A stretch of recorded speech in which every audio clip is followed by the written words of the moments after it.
I just, that bothered me with Heather just a little. I do love that they are showing, like, I love this talk about Jen Shah. Now, to your point, let's get in. I mean, so we're going to cast a new girl. We're going to upgrade this Angie K, and we'll get to her in a second. I mean, out of everyone Monica walks on, and I'm like, you know how we say, like, how did they find that Dr. Jen for the OC? Love her. She was on this podcast. To be honest, I love Dr. Jen on this podcast. It was like, I never knew you were so interesting.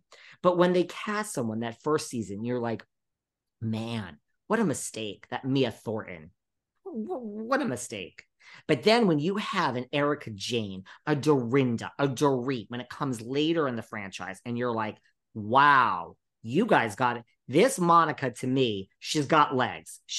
I am so blown away by her performance. Out of everyone, all of a sudden, where has this treasure been hiding? This woman who looks the part, she seems to be sharing. She's younger. She's the right demographic for what they want to hide.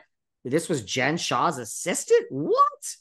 And I mean, right. Then she says she's an FBI informant. I mean, first of all, right, your boss wants. So now we're finding these things out about this. That granted, Jen's not here to give her side of the story, but still. And then you call your friend at the FBI and he says, run? Holy. And that is what they do. That really is what they do. Like, if I had a friend, it's like they could say right now here from Jersey, because I got some things from Jersey I'm going to reveal at some point that I know of that are going on right now involving the FBI. I swear to God, I'm not joking. That none of that has anything to do with this. So they do say run from this person, run from that person. So that is so interesting. But I mean, then that scene where they're eating with Angie K and Lisa, and she's like, and Lisa, I mean, look, they're foreshadowing and in the coming attractions that John Barlow is not a faithful man. Now, I'm not saying that because I love Lisa and John, but that's what. And so when she's talking and maybe they're editing it together, when she's like, they're all talking and she's like, I know where all the bodies are buried because I've heard it all from Jen. It's like, holy fucking shit. Where did you find, like, did they talk to her and they're like, give her the contract before she gets to the parking lot? Oh my God.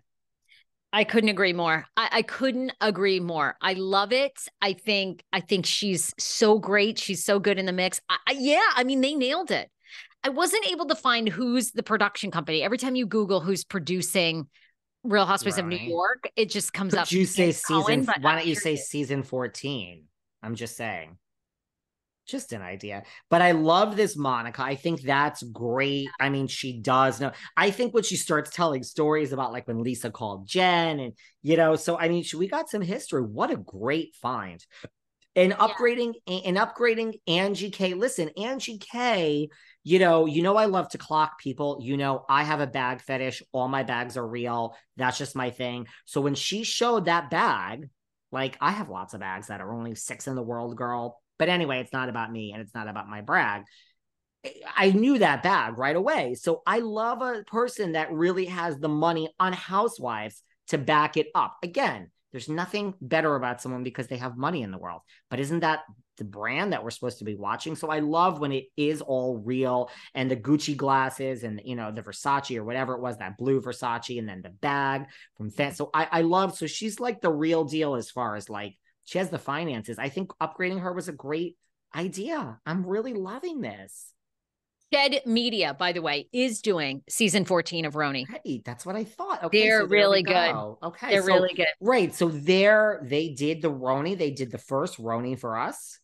They did, they're responsible for the funny moments between Luann and Bethany and all that. So they've look, Shed has been there from the beginning for Salt Lake. I'm not excusing them for the horrific season 3, but I'm telling you, we are light and bright, guys. We are light and bright. We're fighting over a bathtub. I find this so hilarious. And then Meredith is not backing down. And it's like Meredith's I love Meredith. I love Whitney. I love them all. Guys, does everyone see a new David? Trust me, I have not wanted.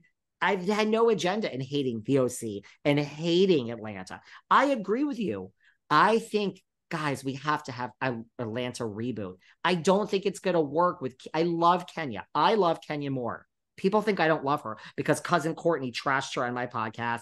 And then I had Beverly Mitchell from Seventh Heaven, who was on the Fox Force 5 or that Fox Special Forces. And she said Kenya was tough. And I love Kenya, but I don't see Kenya and I don't see like Candy interacting with a bunch of young Atlanta, hip, hot, the new generation influencers. I just don't see it. I really think, unfortunately, you have to scrap the whole thing. After watching Salt Lake, I couldn't agree with you more. I just, now again, we're getting some of those women that are the originals that started with the show, but it just has a whole different feel. And Atlanta, yeah, I honestly, I haven't even watched, and they've been promoting the heck out of the reunion. I could care less. And also I've given up on the OC. I started the OC. I liked it light and bright.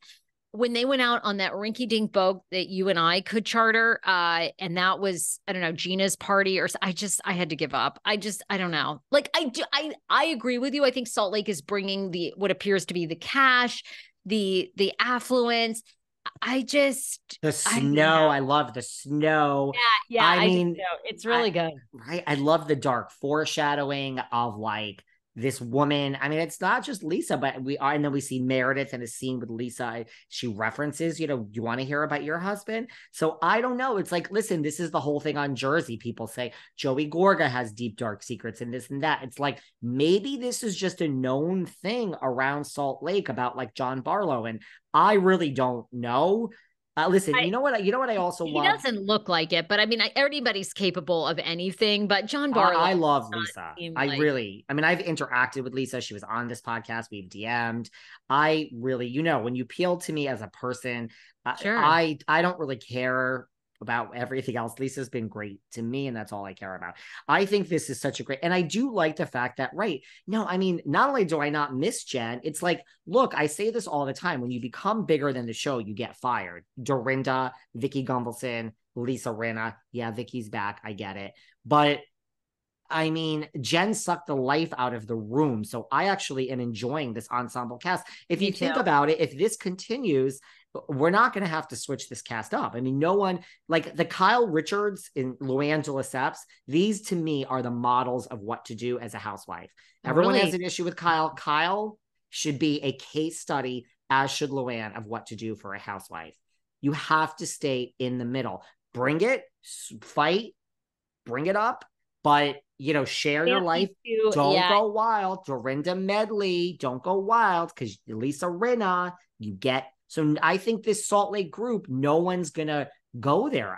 I can't see any of them getting that out of control where everyone's against you and you just write yourself off the show, right? I couldn't agree with you more. I think that's such a great assessment. Yes. Ooh, does everyone? I mean, listen, I feel just so good to say something positive. Listen, I am always honest. There's no agenda. I would be more than happy to sit up here and tell you how much I hate this and add it to the list. I can't help it. I really, really, really loved it. I agree. That feels so good. Do